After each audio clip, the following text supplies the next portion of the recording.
There's a kind of heartbreak most people never talk about.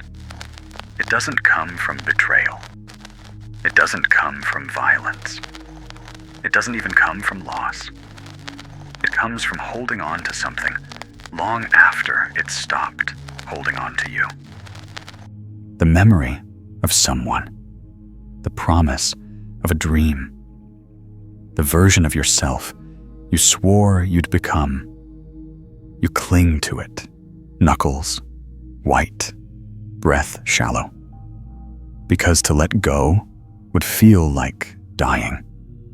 It would feel like admitting you were wrong. It would feel like killing a part of yourself. And so you keep holding. Even when it hurts. Even when it costs you your peace. Even when it drags you deeper into a life that doesn't feel like yours anymore. Because no one teaches you how to let go. No one tells you that sometimes clinging to what you love is the very thing that's killing you. Carl Jung understood this better than anyone. He said, "Attachment is the great fabricator of illusions. Reality can be attained only by someone who is detached." And before we go deeper into this painful, beautiful truth, if you've ever struggled to let go, if you've ever held on longer than you should have, subscribe, like, and drop your truth in the comments. You're not alone here. You are seen. You are heard. And this video, this is for you. You see, non-attachment isn't about being cold. It's not about pretending you don't care. It's not about building walls so high that no one can ever touch you. It's about learning how to love without owning, how to hope without clinging, how to live without grasping. It's about realizing that everything you cling to eventually rots in your hands, because love isn't meant to be gripped. Dreams aren't meant to be strangled. Success isn't meant to be worshipped. Everything you hold too tightly eventually turns to dust. But why? Why do we cling so desperately to things even when they hurt us? Why do we fight so hard to keep what life is trying to remove? Why does letting go feel like dying, even when holding on is what's killing us? That's the question Jung dared to answer. He understood something most people never realize. Attachment isn't about love. It's about fear. You hold on to people not because you love them purely, but because you fear being alone. You hold on to dreams not because they still light you up, but because you fear being lost without them. You hold on to versions of yourself not because they fit you anymore, but because you fear becoming nothing without them. Attachment isn't strength. It's fear disguised as loyalty. And until you face that fear, you will keep gripping the chains that are dragging you underwater. Carl Jung believed that most of what we call love is actually unconscious projection, pouring our unhealed wounds, our unmet needs, onto someone else and calling it destiny. We don't love others purely. We love them as mirrors for the parts of ourselves we cannot face. And so, when they leave or change or disappoint us, we are not just mourning them. We are mourning the part of ourselves they reflected back to us. We are mourning the fantasy we built inside their eyes. And that's why letting go feels like death. Because it is. It's the death of an illusion. Mawa, here's the brutal truth. Letting go isn't the end of something you needed. It's the beginning of something you forgot you deserved. Freedom, peace, self-respect. You were never meant to chain yourself to anything in this world. Not people, not titles, not dreams, not even the version of yourself you think you have to become. You were meant to move like water, to love without drowning, to give without losing yourself, to grieve without building tombs inside your soul. You were meant to let go, but no one teaches you how. No one shows you how to unclench your fists after years of holding on. No one tells you that grief is not a punishment, it's a purification. No one tells you that letting go doesn't mean you didn't love enough.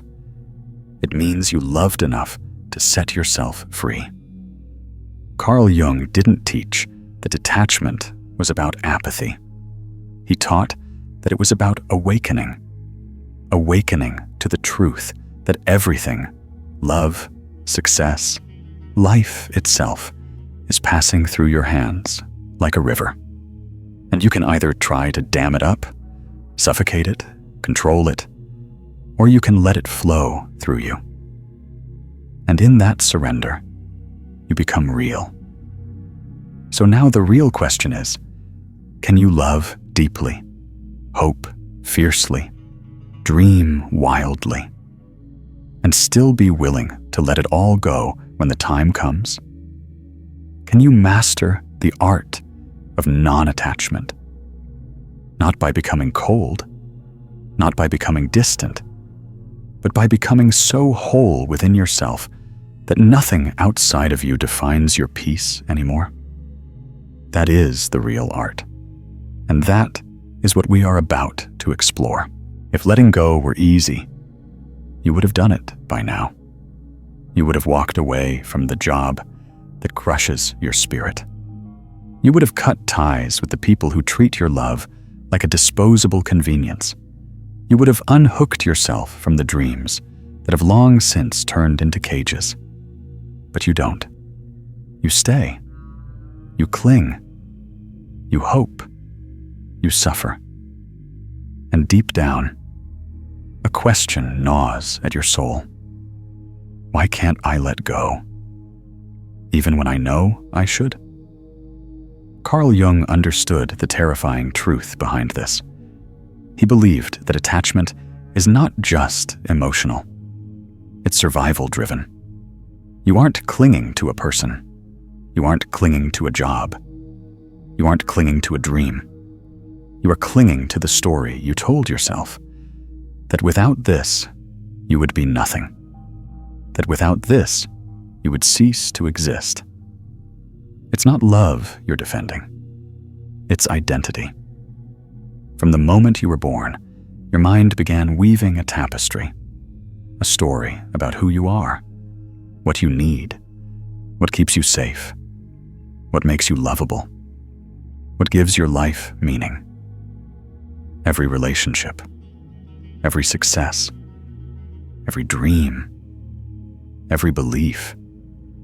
They aren't just things you want. They're threads woven into the fabric of your very existence.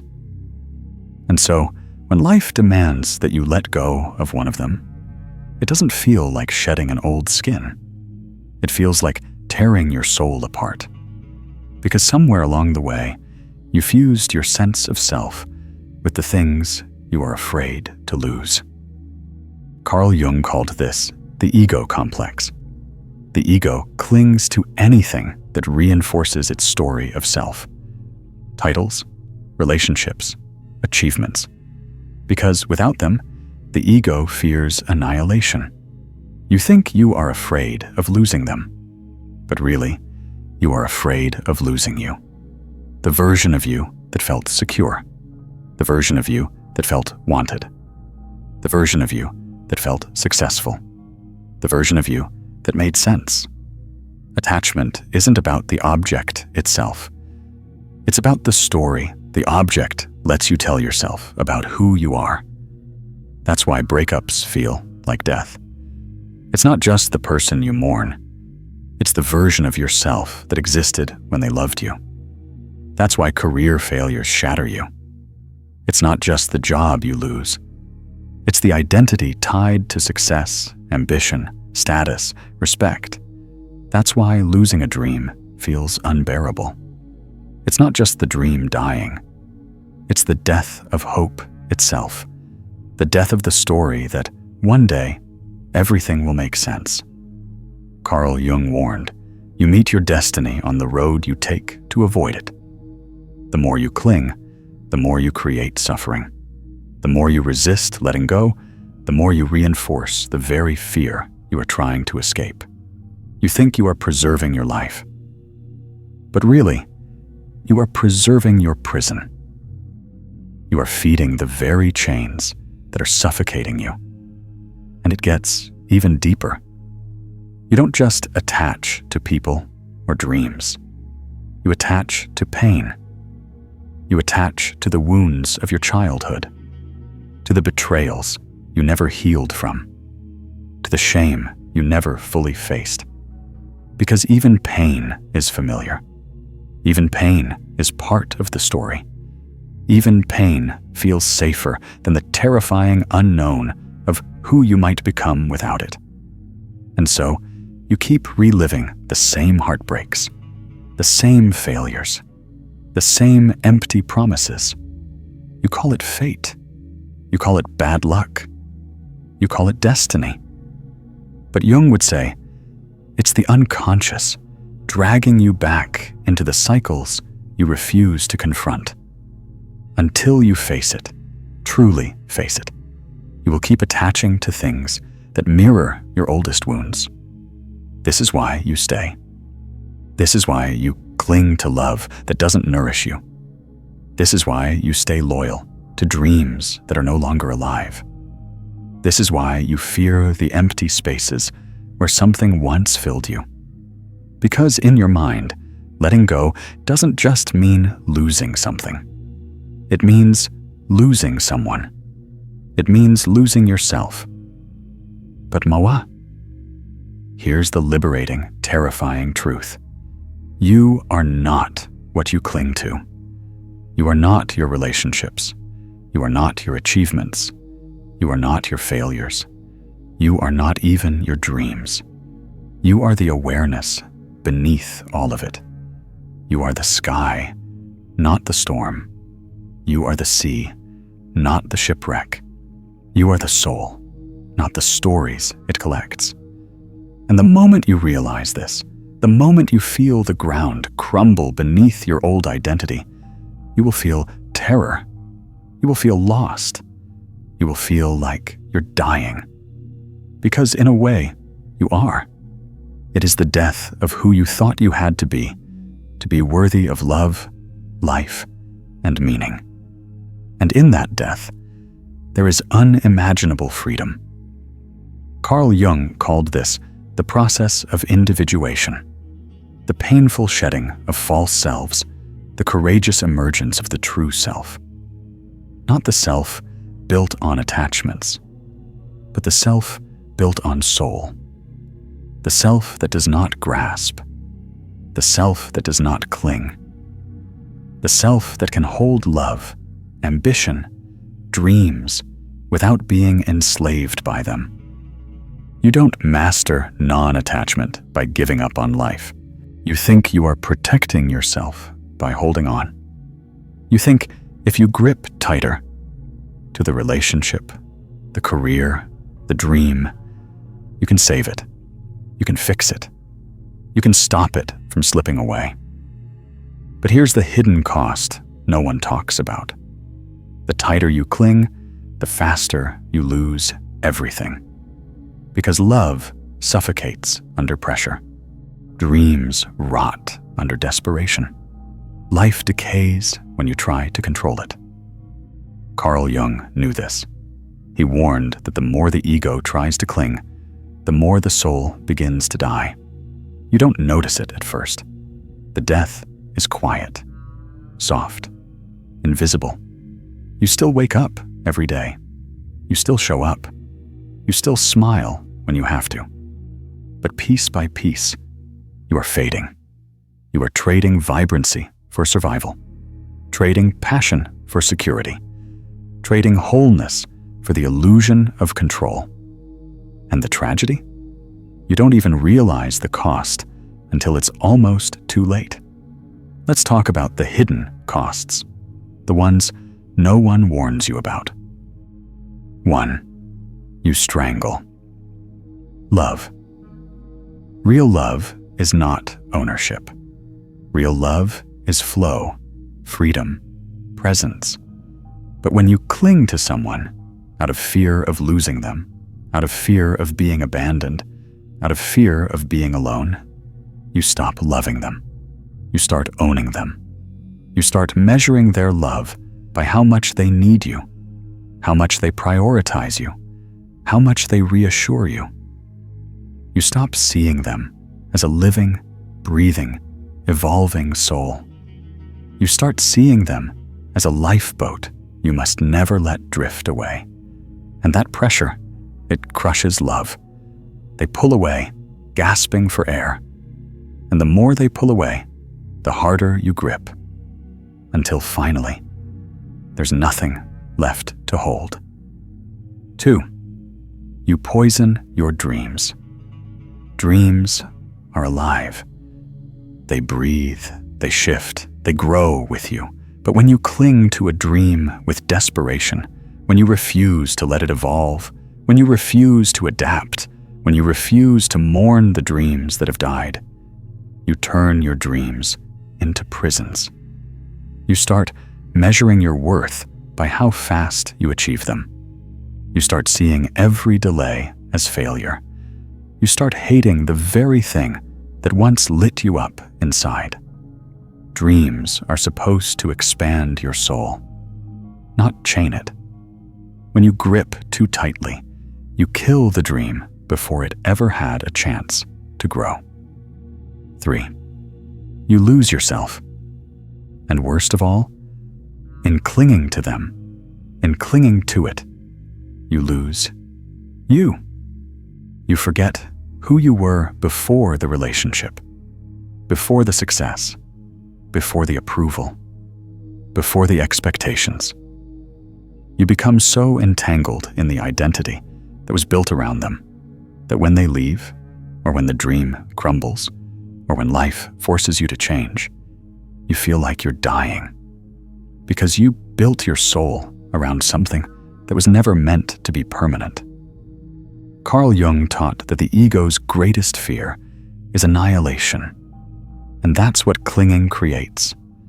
A life so dependent on external circumstances that the moment anything shifts, your entire identity collapses. You aren't afraid of losing them. You're afraid of losing yourself because you fused yourself with them. But here's the brutal truth, Mawa. Everything you cling to is temporary. People, dreams, titles, success, even your own body, everything. The only thing permanent is your soul. And the more you cling to what is temporary, the more you starve your soul of what it really needs: freedom, evolution, expansion. Imagine trying to hold a river in your hands. No matter how tightly you grasp, the water slips through your fingers. That's life. That's love. That's dreams. You can't trap them. You can only experience them. You think clinging will save you from pain, but it guarantees your pain. You think clinging will protect your joy, but it suffocates your joy. You think clinging will make you feel safe, but it builds prisons inside your heart. And the longer you stay inside those prisons, the more you forget the taste of freedom. You settle for comfort instead of aliveness. You settle for familiarity instead of fulfillment. You settle for surviving instead of truly living. And one day, you wake up and realize you didn't lose them. You didn't lose the dream. You didn't lose the opportunity.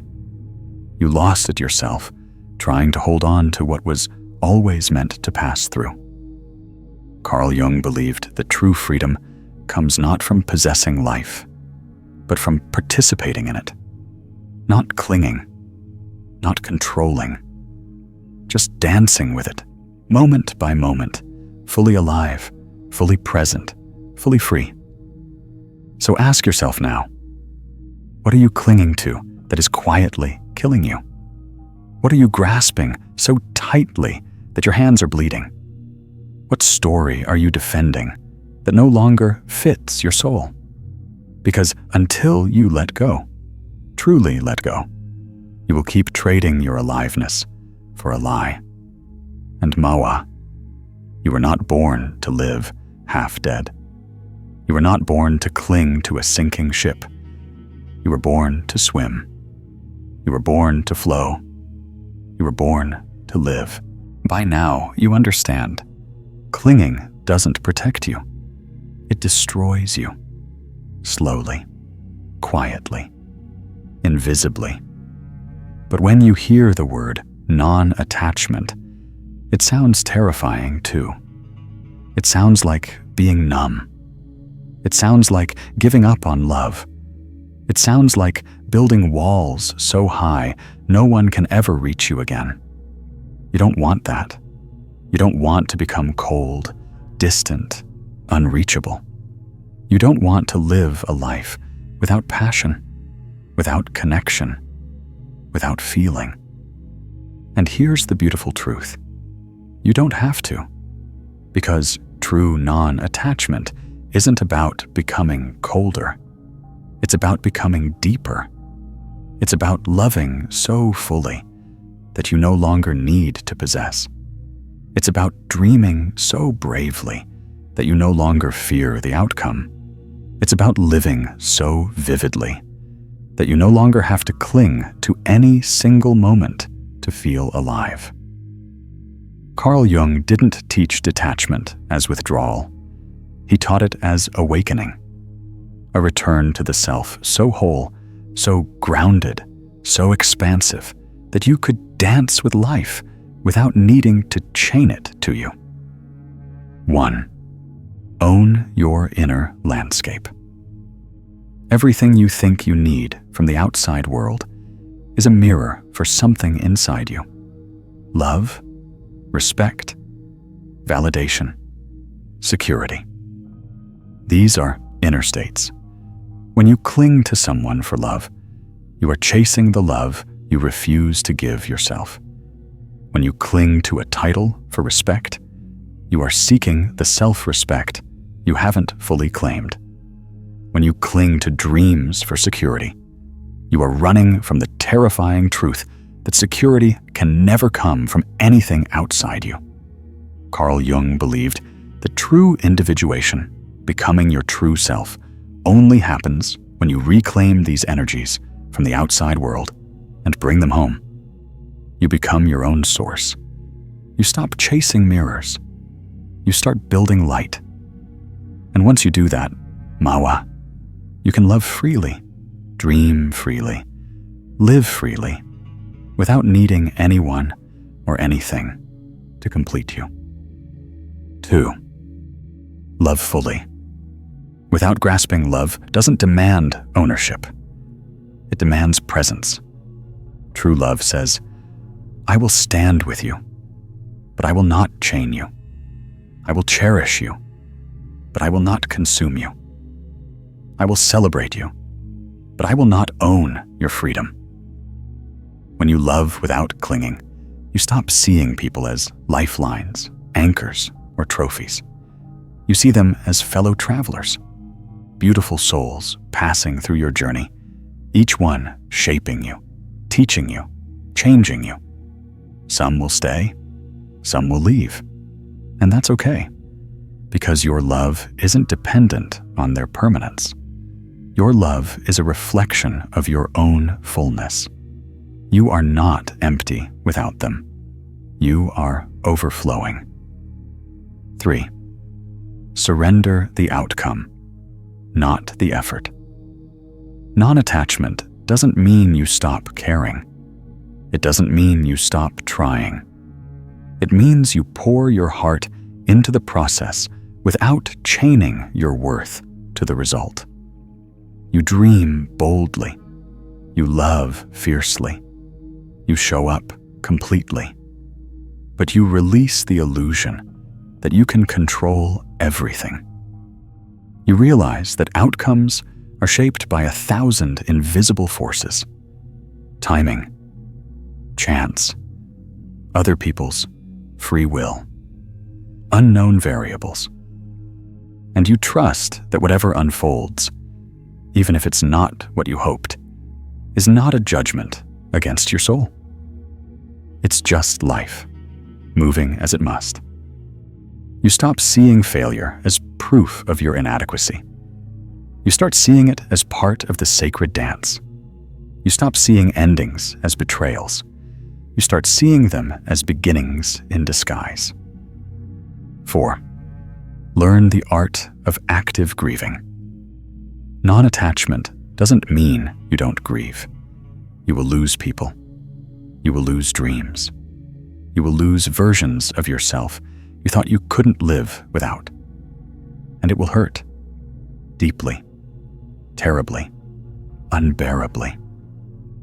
Carl Jung taught that healing requires integrating grief, not bypassing it. You must allow yourself to mourn.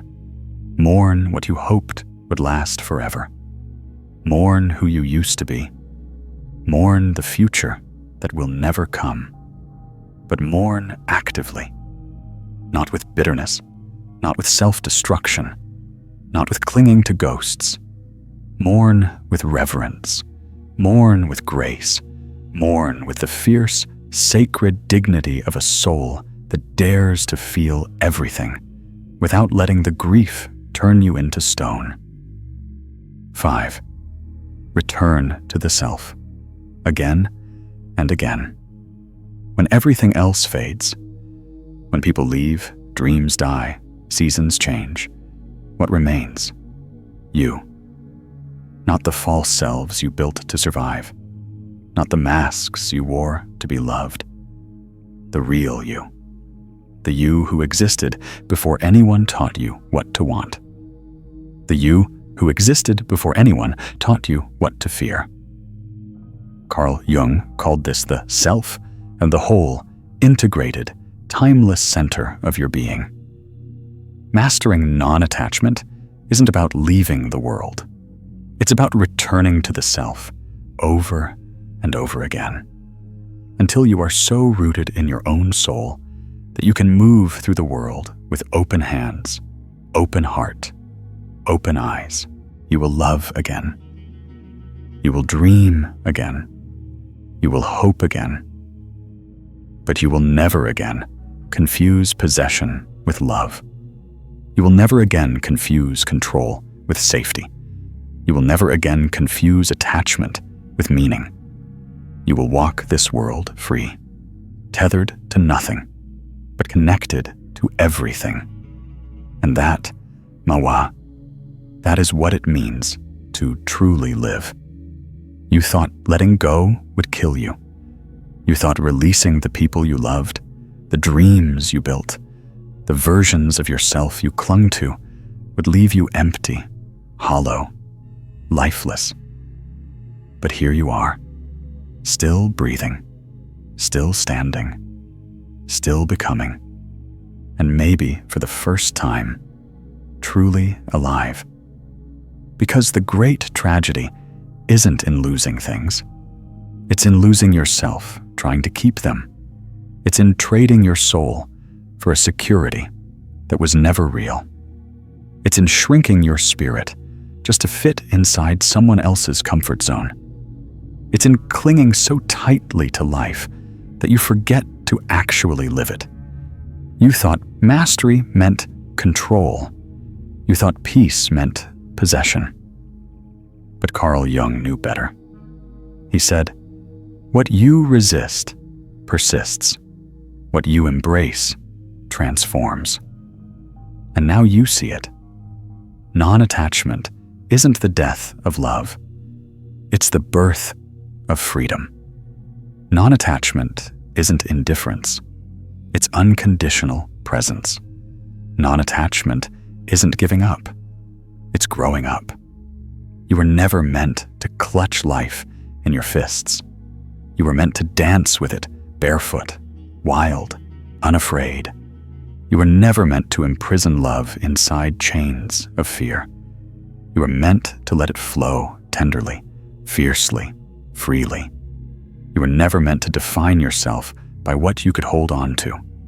You were meant to discover yourself in what you could release. Look back now, Mawa. Look at all the things you thought would destroy you if you lost them. Look at all the people you thought you couldn't live without. Look at all the dreams you thought would define your worth. They're gone, or they've changed, or you've changed. And yet, here you are, stronger, softer, wiser, freer. Carl Jung taught that true individuation, the true arrival of the soul, only happens when you stop chasing completion outside yourself, when you stop mistaking mirrors for meaning, when you stop confusing reflections for reality. You do not need another person to complete you. You do not need another achievement to validate you. You do not need another dream to justify your existence. You are whole. You have always been whole. So now you move differently. You love people without trying to possess them. You dream dreams without trying to enslave them. You show up for life without demanding it conform to your expectations. You walk lightly. You hold loosely. You trust deeply. You still care. You still hope. You still build. But you no longer bet your soul on the outcome. You no longer confuse the river for the boat. You are the river, Mawa. You are the current. And no matter what passes through your life, no matter who stays, who leaves, what succeeds, what falls apart, you keep flowing. You keep living. You keep loving. Without chains, without cages, without fear. And here's the ultimate realization. You were never meant to hold on forever. You were meant to participate, to experience, to witness, and then to let go, gracefully, gratefully, courageously. Because life is not something you conquer. Life is something you meet, moment by moment, breath by breath. And the more you let it pass through you, the more alive you become. If this truth reached something inside you, if this awakening stirred something too raw, too real to ignore, then don't stay silent. Subscribe, like, and drop your soul in the comments below. Tell us, what was the hardest thing you ever had to let go of? And what did it teach you? Because you're not alone. You were never invisible. You were never forgotten. You were simply being carved into someone vast enough, deep enough, brave enough to finally live with open hands. Welcome home. Welcome to yourself.